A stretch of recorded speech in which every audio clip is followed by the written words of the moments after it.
The studio of The Late Show with Stephen Colbert lit up under the spotlight, applause filling the air as the audience eagerly awaited a night of humor. Millions more tuned in from their screens, anticipating an evening filled with laughter as two prominent figures sat across from each other, Stephen Colbert and Karoline Leavitt. But no one could have predicted what was about to unfold. Before diving into the story, remember to comment where you're watching from and don't forget to subscribe so you won't miss the latest stories. Stephen Colbert, with his trademark confident smile, sat in the host's chair. His eyes sparkled with intelligence and sarcasm, a master of satire, turning political issues into witty narratives for over 2 decades. Across from him sat Karoline Leavitt, the youngest White House press secretary in history. With platinum blonde hair and a sharp gaze, she was ready for battle. Fiercely loyal to the Trump administration, she wasn't afraid to confront anyone. Colbert kicked things off with a quip, his tone light but layered with intent. "Karoline, are you here to defend Trump, or to teach me how to make TikToks for your generation?" The audience roared with laughter, applause breaking out. But Leavitt didn't flinch. She leaned forward, flashing a cool smile before firing back instantly. "I'm here to speak the truth, Stephen, something you might not have tried after 2 decades of turning everything into a punchline." The laughter in the room died, replaced by murmurs of surprise. Colbert hadn't expected such a swift counterattack. The studio atmosphere shifted from jovial to tense, cameras panning to the audience, some with jaws dropped, others whispering. Colbert, though briefly caught off guard, quickly regained his composure and flashed his familiar smile. He leaned forward, hands on the desk, his tone dripping with sarcasm. "The truth, huh, Karoline? So tell me, has satire changed the world, or do you think only your White House speeches can do that?" The audience chuckled, some clapped, clearly still on Colbert's side, but Leavitt didn't waver. She sat up straight, arms crossed, her gaze locked on him. "Satire, Stephen," she began, her voice calm but cutting, "it's just an excuse for you to dodge responsibility. You mock everything, politics, people, even serious issues. But what have you built from it? You make your viewers laugh, they go home, and the world stays the same. Meanwhile, I stand in front of the press every day, facing real questions, giving real answers, defending what I believe in." A beat of silence followed as her words sank in. Scattered applause rose from one corner of the room, but most stayed silent, waiting for Colbert's response. He let out a soft laugh, half genuine, half performed, the kind he often used to lighten the mood. "Karoline, I'm not dodging anything," he said, his confidence returning. "Laughter is my weapon. I expose the truths people like you want to hide. The failed policies, the empty promises of the administration you serve. I don't need to stand behind a podium to change how people think. I do it right here, every night, with millions watching." The crowd erupted in applause, woohoo, ringing out from the front row. Colbert nodded to them, as if he had just scored a major point. But Leavitt didn't budge. She tilted her head and offered a thin smile, one that signaled she was about to land a decisive blow. "Really, Stephen?" she asked, her tone both challenging and mocking. "So what have you changed besides making people laugh for 30 seconds? You say you expose the truth, but all I see is you tossing cheap jokes at people trying to do real work. I fight the press, Congress, the world, to defend what I believe is right, and you sit here, safe in this studio, making money by mocking others without ever putting yourself at risk." The audience stirred. The earlier laughter had given way to whispers. Some nodded in agreement, others exchanged confused glances. Colbert held his smile, but a flicker of irritation crossed his eyes. He tapped his fingers lightly on the desk, an old habit loyal viewers knew meant he was thinking of a comeback. "Karoline," he said, his tone now less playful, "you say I don't put myself at risk. I've been criticized, threatened, sued for what I say on air. I don't just sit here reading a script. I question people in power, like you and your boss, and I do it my way." Leavitt didn't let him finish. She cut in, her voice rising slightly but still perfectly controlled. Questioning. No, Stephen. You throw stones and hide behind laughter. You don't face real consequences. You've got a team writing your scripts, a room full of people ready to clap for anything you say. I'm different. I stand alone in front of hundreds of reporters every day, no script, no hiding place. You call that risk? I call it privilege. The scattered applause from Colbert's loyal fans faded into silence, replaced by a new sense of curiosity. Some in the crowd began looking at Leavitt differently, no longer just a young guest but a formidable opponent. Colbert pursed his lips, clearly searching for a way to regain control. He leaned forward, trying to slip back into his familiar satirical style. Karoline, you make it sound like I'm some clown in a circus, but if I'm not doing anything, why are you here on my stage defending your honor? He winked at the crowd, hoping to reel them back in, but Leavitt didn't take the bait. I'm here because you've mocked what I and millions of others believe in, Stephen, she shot back. You think it's a joke, but to us, it's real life. You can laugh, but don't expect me to sit quietly while you turn it into a circus. She paused, her eyes locked on Colbert, daring him to find a response weighty enough to counter her. Colbert took a deep breath, trying to lighten the mood with a quip. Okay, Karoline, you're tougher than I thought. But we're just getting started, right? He smiled, but this time the audience's laughter was sparse, not enough to drown out Leavitt's strength. She nodded slightly as if agreeing, but her eyes made one thing clear, she was ready for whatever he threw next. Stephen Colbert kept the smile on his face, but it no longer felt natural.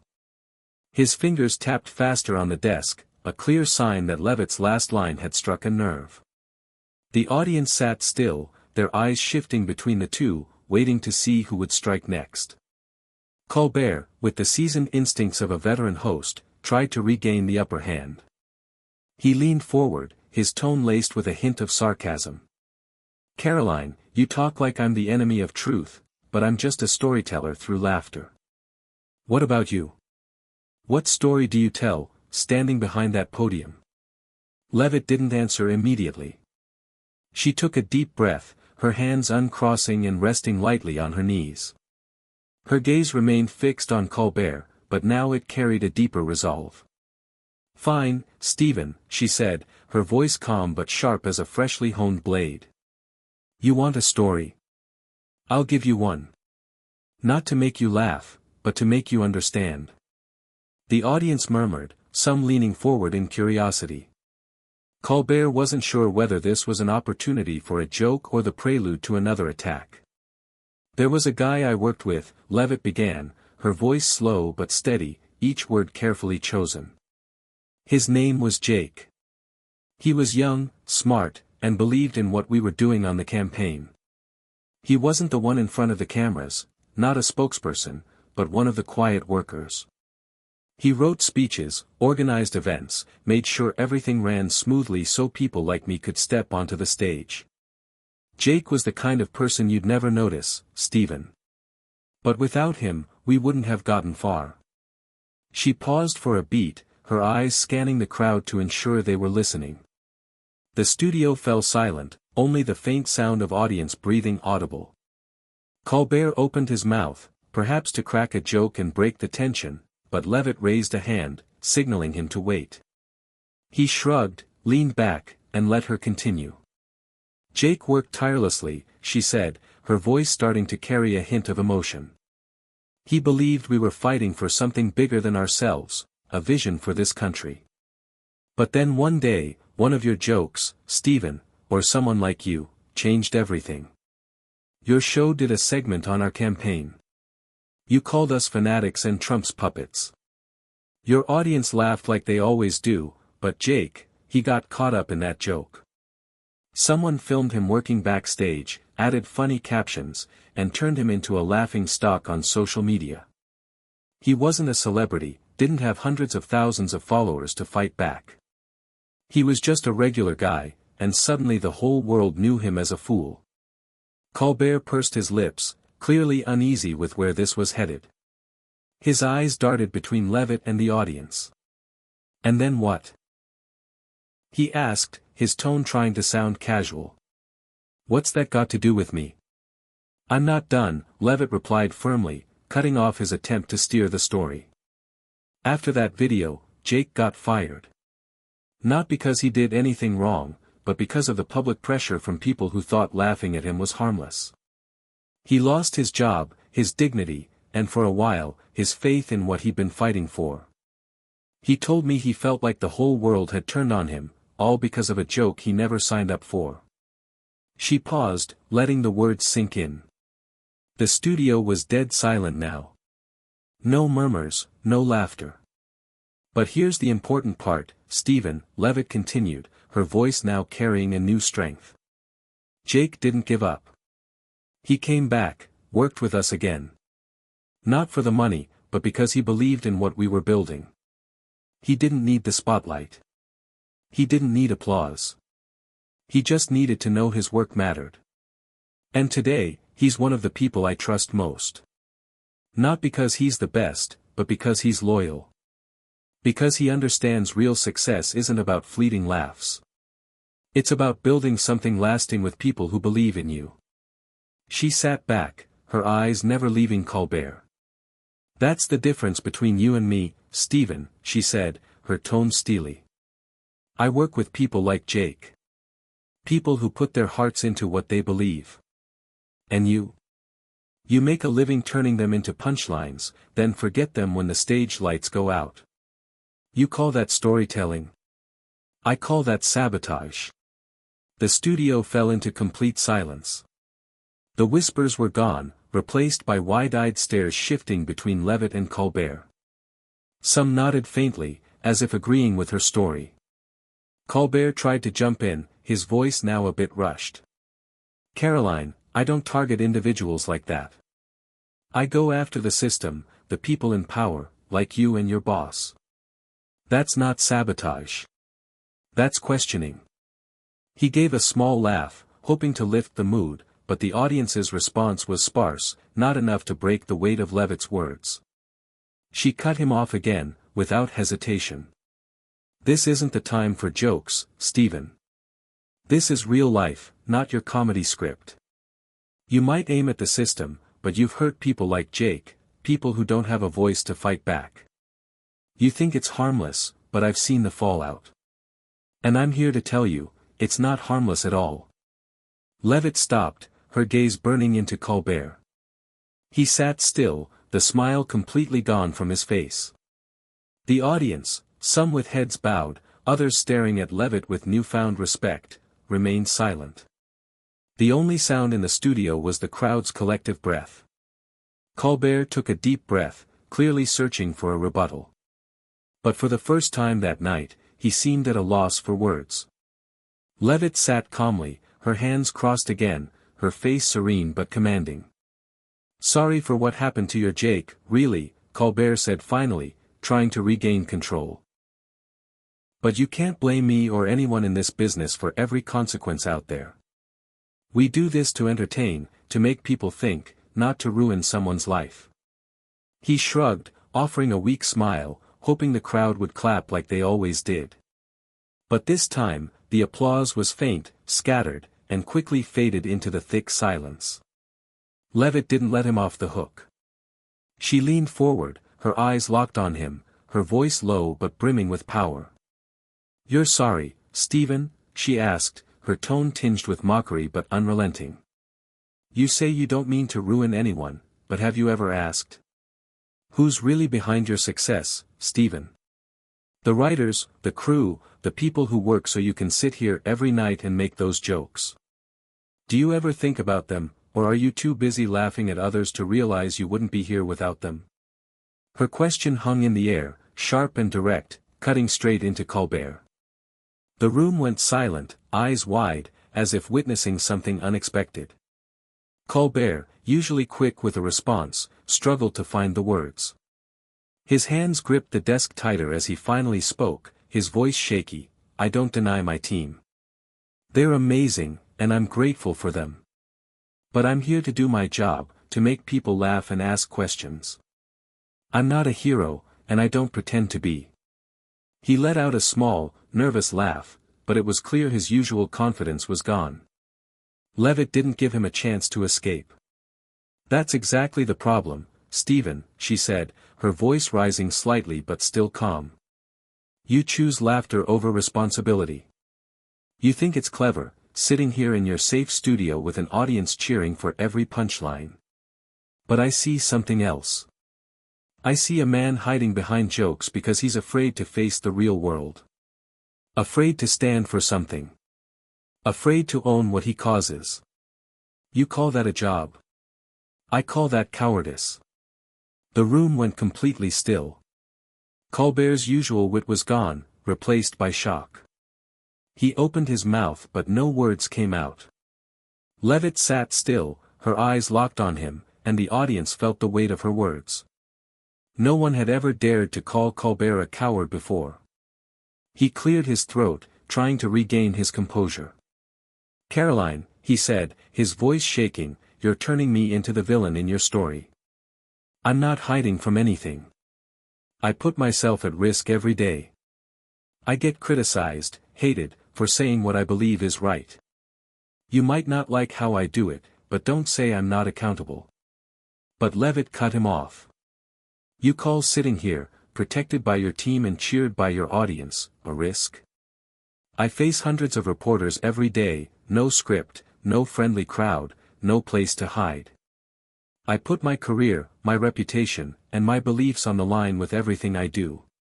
What about you? You toss a joke and let others deal with the fallout. You're not the villain, Stephen, but you're not brave enough to truly stand up." The audience fell into complete silence. Colbert lowered his head, his usual confidence gone. He sat still for a moment, staring at his hands, then looked back up at Leavitt. His eyes, usually full of sarcasm, were now filled with something else, perhaps confusion, perhaps acknowledgement. He opened his mouth but just sat there, silent for the first time in his career. Leavitt didn't smile, she didn't gloat. She just looked at him with a calm, steady gaze, as if saying, "I've said my piece. Now it's your turn." Colbert took a deep breath, trying to find his voice again. "Karoline," he began, but his voice cracked. He stopped, looked down at his hands, then back up at her. His usual confident demeanor was gone, replaced by someone forced to face something deeper within himself. Leavitt didn't respond right away. She just sat there, eyes fixed on him, her expression steady but fierce. Colbert sat in silence, searching for a response. Then, with a new resolve, Colbert finally spoke again. "You're good, Karoline. I'll admit it. You just silenced me. Something not many people have done in 20 years. He gave a small, sincere laugh, and the audience responded with a few chuckles. "But I feel like I need to speak up for my side. My legitimacy, don't I?" Leavitt raised an eyebrow, silently daring him to try. Colbert pressed on, his voice stronger now, though still carrying the weight of the confrontation. "You're right about one thing, Karoline. I don't always think about the people who get me here, my team, the writers, the crew. They're the backbone of the show, and maybe I've taken that for granted. I'm not perfect. I'll own that." A few gentle claps echoed through the room, but Colbert didn't stop there. He leaned forward, eyes sharpening. "But you're wrong about one thing. You say I hide behind laughter, that I don't take responsibility. I disagree. I've spent my career questioning people in power, people like you and your boss. I don't just make people laugh. I make them think. I make them question things they never thought about. That's not cowardice. That's how I fight." The audience began to stir, sensing that Colbert was fighting back. His passion grew as he pointed at Leavitt. "What about you, Karoline? You talk about responsibility, about standing up for what you believe, but you're loyal to a man millions of people don't trust. A man accused of lying, cheating, and putting himself above everything else. Is that responsibility, or is it blindness? You say I hide behind laughter, but are you hiding behind loyalty? The room buzzed with murmurs. Some nodded with Colbert, others looked to Leavitt, waiting for her response. This was Colbert's strongest counter of the night, a final push to regain control. For the first time that night, Leavitt smiled, but it wasn't a victorious grin. It was a smile that said, "I've made my point." Karoline leaned forward, her voice calm but full of authority. "I've been waiting for you to ask that, Stephen," she said, pausing for a moment to let her words sink in. "I'm loyal to what I believe is right, not just to a person, but to a vision for this country. You might not agree with me, my boss, or the millions who support us, but at least I'm not hiding behind anything. I stand in front of the world every day, no script, no cheering crowd, and I say what I believe, even when people like you mock me. That's the difference between us. You make people think, but I make them act." Her words hit hard, not just responding to Colbert but strengthening her position. Colbert leaned back, his eyes no longer challenging but filled with a bit of respect. "You're really tough, Karoline," he said, his tone softer now. "I don't know what to say to that. Maybe you're right, partly. But I still believe in what I do." Karoline nodded, not saying anything else. She had made her point. The audience began clapping, not for one of them over the other, but for the conversation they had just witnessed. Colbert smiled, but it was a different smile, one filled with humility. He raised his hand to calm the room and said, "Okay, I think we just had a real moment here. She doesn't mess around, folks." Karoline gave a small smile, her first sign of warmth that night. "Thank you, Stephen," she said, her voice still strong. "I didn't come here to take you down. I came to say what I believe is right. And I think we've had a real conversation.